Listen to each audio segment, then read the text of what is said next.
Very good morning. ఈరోజు November 20th 2025 Thursday. ఇంకా పంచాంగ విషయానికి వస్తే ఈరోజు అమావాస్య తిథి, ఆ తర్వాత పాడ్యమి.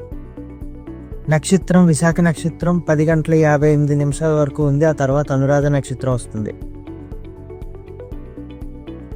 శుభముహూర్తం ఉదయం 11:05 నుంచి 11:49 వరకు ఉంది.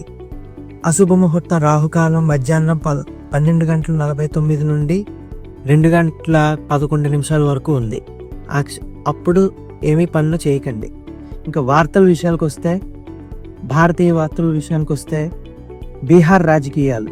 బీహార్ ముఖ్యమంత్రిగా నితీష్ కుమార్ రికార్డు స్థాయిలో 10వ ప్రమాణ స్వీకారం చేయడానికి సిద్ధంగా ఉన్నారు. సంక్షేమ పథకాలు. ఉచిత రేషన్ పథకం నుండి గత కొన్ని నెలల్లో సుమారు 2.25 crores మంది అనర్హులైన లబ్ధిదారులను ప్రభుత్వం తొలగించేసింది. మౌలిక సదుపాయాలు. బల్క్ సిమెంట్ రవాణా పెంచడానికి ఇండియన్ రైల్వేస్ కొత్త విధానాన్ని ప్రవేశపెట్టింది. ఖర్చు తక్కువగా ఉండే లాజిస్టిక్స్ను ప్రోత్సహించడానికి తక్కువ సరుకు రవాణా ఛార్జీలు నిర్ణయించింది. Andhra Pradesh and Telangana news. భద్రతా హెచ్చరిక. ఆంధ్రప్రదేశ్, ఛత్తీస్గఢ్, ఒరిస్సా సరిహద్దు సమీపంలో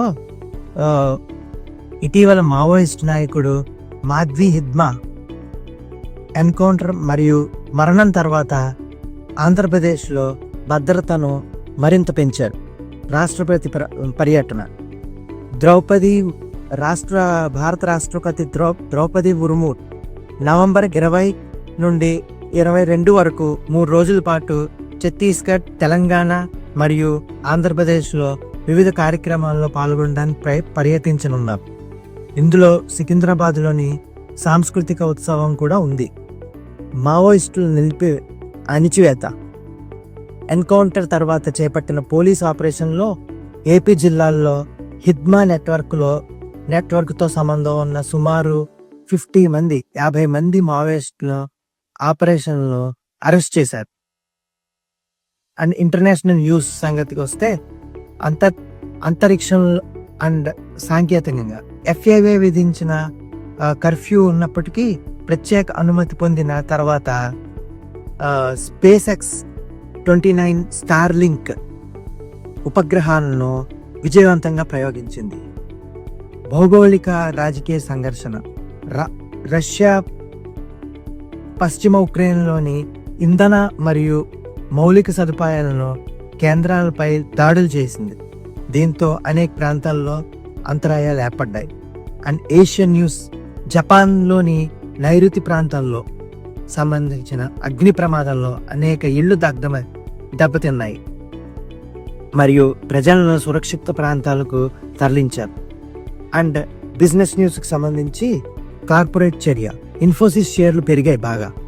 ఎందుకంటే అర్హత గల వాటాదారులు తమ ఈక్విటీ షేర్లను టెండర్ చేయడానికి ₹18,000 కోట్ల షేర్ బైబ్యాక్ కార్యక్రమం ఈరోజు జరగనుంది. నవంబర్ 20న తెరవబడింది. టెక్ ఫలితాలు. ఆర్థిక సంవత్సరం 2025-26 రెండవ త్రైమాసికంలో లెనోవో రికార్డు ఫలితాలను ప్రకటించింది. మొత్తం గ్రూప్ ఆదాయం $20.5 మిలియన్తో ఆల్ టైమ్ గరిష్టంగా చేరుకుంది. మార్కెట్ విశ్లేషణ. బ్రోకరేజీలు వీవర్క్ ఇండియా వంటి స్టాకులపై కవరేజీని ప్రారంభించాయి. PB ఫిన్టెక్ మరియు మ్యాక్స్ హెల్త్ కేర్ ఇన్స్టిట్యూట్కు కొనుగోలు, బై రేటింగ్లు వచ్చాయి. అండ్ ఇంకా స్పోర్ట్స్ న్యూస్కి వస్తే, క్రికెట్. విదేశీ పరిస్థితుల్లో టెస్ట్ క్రికెట్లో వాషింగ్టన్ సుందర్ నెంబర్ 3 బ్యాటింగ్ స్థానానికి సరిపోతాడా అనే విషయంలో సందేహాలు వ్యక్తం చేశారు మాజీ భారత్ cricket captain Sourav Ganguly. Chess. భారత గ్రాండ్ మాస్టర్ అర్జున్ ఎగరైసి ఫైడ్ ప్రపంచ కప్ క్వార్టర్ ఫైనల్స్ నుండి నిష్క్రమించారు.